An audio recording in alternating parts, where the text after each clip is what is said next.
तर रत्नागिरीमध्ये पहिल्याच पावसाच्या आगमनानं निसर्गाला बहर आला आणि यावेळी नदी किनाऱ्यावर मासेमारीसाठी नागरिकांनी गर्दी केल्याचं पाहायला मिळालं। तर मासे पकडण्यासाठी नदी किनारी शौकीनांनी गर्दी केलेली आहे आणि याचा आढावा घेतला आमचे प्रतिनिधी रवींद्र कोकाटे यांनी।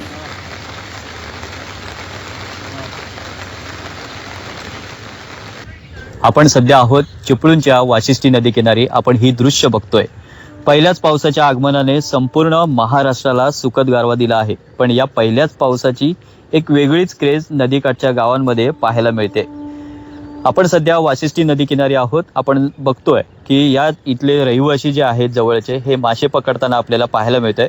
पाऊस सुरू होताच नदीच्या संत पाण्यात नवे पाणी मिसळते आणि याच नव्या पाण्यात मासे पकडण्याची नदी किनाऱ्यावर मच्छीमारांची आणि हौशी शौकीनांची गर्दी आपल्याला पाहायला मिळते।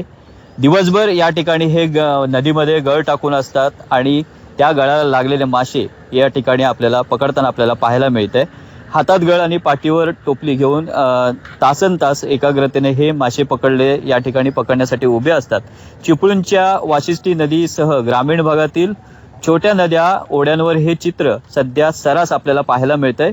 पहिल्या पावसात प्रामुख्याने मरळ, शिवडा, कोळंबी आणि इतर स्थानिक गोड्या पाण्यातील मासे गळाला लागत असल्याने या ठिकाणी हौशी उत्साही त्यांचा द्विगणित उत्साह असा झालेला आपल्याला पाहायला मिळतोय। अनेक जण केवळ खाण्यासाठी नाहीतर एक छंद आणि आनंद म्हणून मासेमारीचा आनंद लुटताना आपल्याला पाहायला मिळतोय। पारंपरिक पद्धतीने गळाला गांडूळ किंवा पिठाचा गोळा लावून तासनतास नदीकाठी डोळ्यात तेल घालून हे मासेमारी शौकीन बसलेले आपल्याला पाहायला मिळत आहेत। तासनतासांच्या विश्रांतीनंतर काहीसे मासे या गळाला लागल्यानंतर हेच मासे घरी घेऊन जातात। रवींद्र कोकाटे, झी मीडिया, रत्नागिरी।